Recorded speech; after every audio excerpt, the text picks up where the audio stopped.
नमस्कार दोस्तों। राम राम सभी को।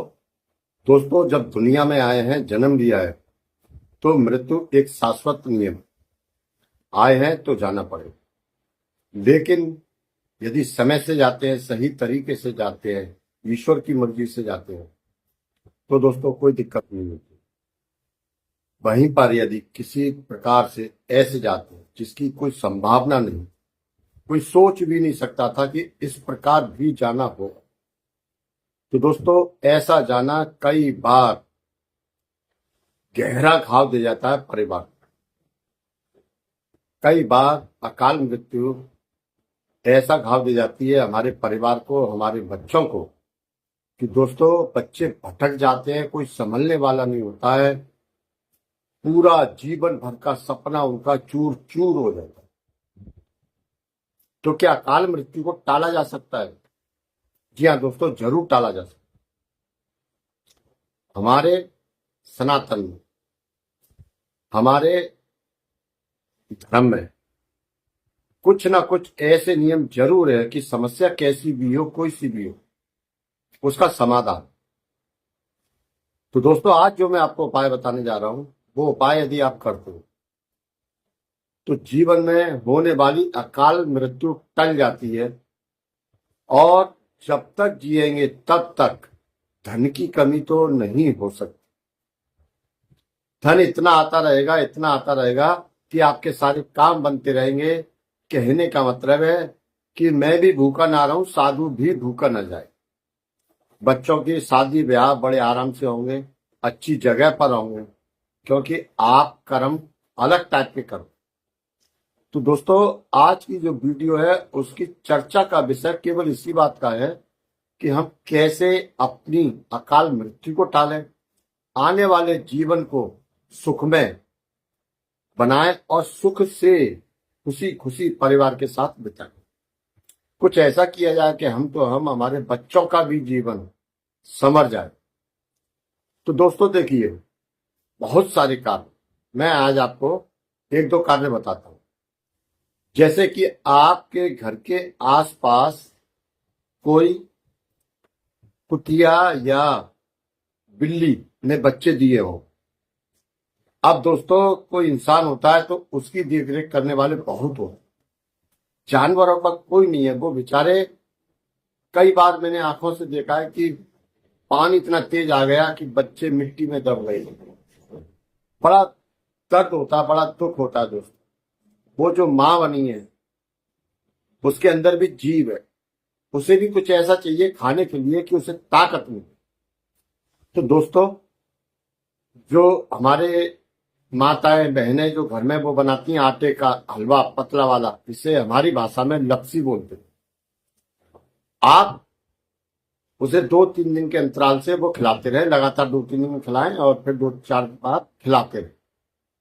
और ये केवल एक बार नहीं, जब भी मौका आए। दोस्तों ये इतना बड़ा पुण्य का कार्य है, इतना बड़ा पुण्य का कार्य है कि आप सोच नहीं सकते कि इसका फल हमें कितना बड़ा मिलेगा। कहां में कुछ पुण्य, कुछ कर्म ऐसे होते हैं जिनके नतीजे दिखाई नहीं देते, हम भोगते हैं। तो इस पुण्य को आप भोगोगे, आपके बच्चे भी भोगोगे। अकाल मृत्यु इसी से टाल सकते। इसके बाद दोस्तों आपके घर में आटा बचता है, कौन सा वाला, जब हम खाना बनाते हैं जरा सा आटा परात में बचता है जिसे हम पलोथन कहते हैं। अब क्या करते हैं कि उस आटे को हम दोबारा से डाल देते हैं आटे के कनस्तर में, लेकिन उस आटे पर, बचे हुए आटे पर हमारा हक नहीं है। आखिरी रोटी कुत्ते के लिए इसी आटे की बनी। जो कहावत है ना कि पहली रोटी गाय को और आखिरी रोटी कुत्ते को, तो आखिरी रोटी कुत्ते की इसी की बनी। ज्यादातर लोग या महिलाएं क्या करती हैं कि जो आटा है उसकी आखिरी रोटी और इस आटे को पलट देती हैं। नहीं, आखिरी रोटी इसी आटे की बनी। आप घर के बाहर कुत्तों को रोटी डालिए, बिस्किट डालिए, टोस्ट डालिए, उनकी सेवा कीजिए।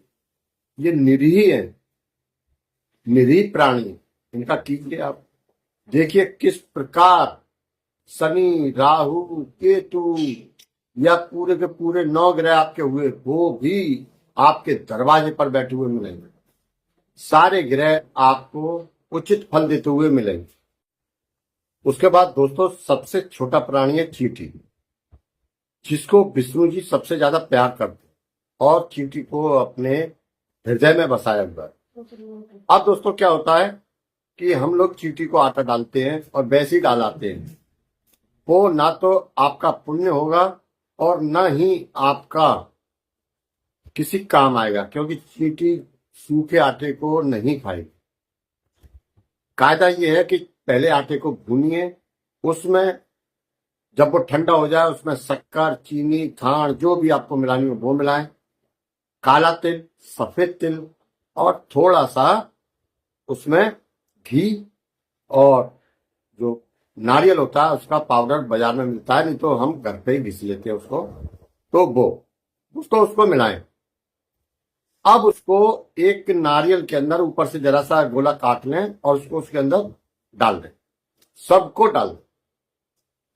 अब उसको डालकर दोस्तों चींटी का जो बिल होता है, जहां पर ज्यादा चींटी होती है उसे कीटी नगर कहते हैं, वहां पर हम जमीन से इतना आधा इंच करीब ऊपर इसको गाड़ा है, केवल जमीन से आधा इंच ऊपर दिखाई दे। अब दोस्तों ये हो गया आपका भंडारा, हमेशा हमेशा के लिए भंडारा। कब तक चलेगा ये, कब तक चींटियां दुआ देंगी आपको, और भगवान विष्णु तो प्रसन्न हुए ही हुए।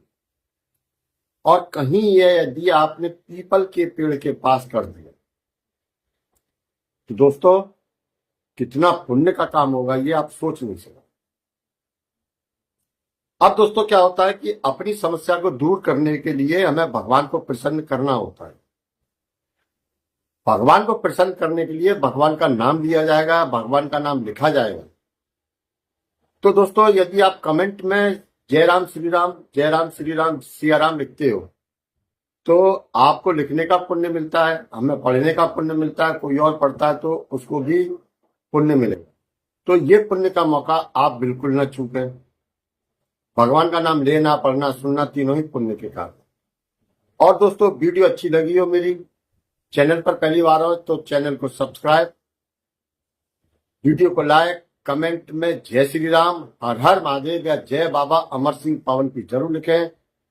आज की वीडियो में केवल इतना ही, मिलते हैं अगली वीडियो में, तब तक के लिए जय राम।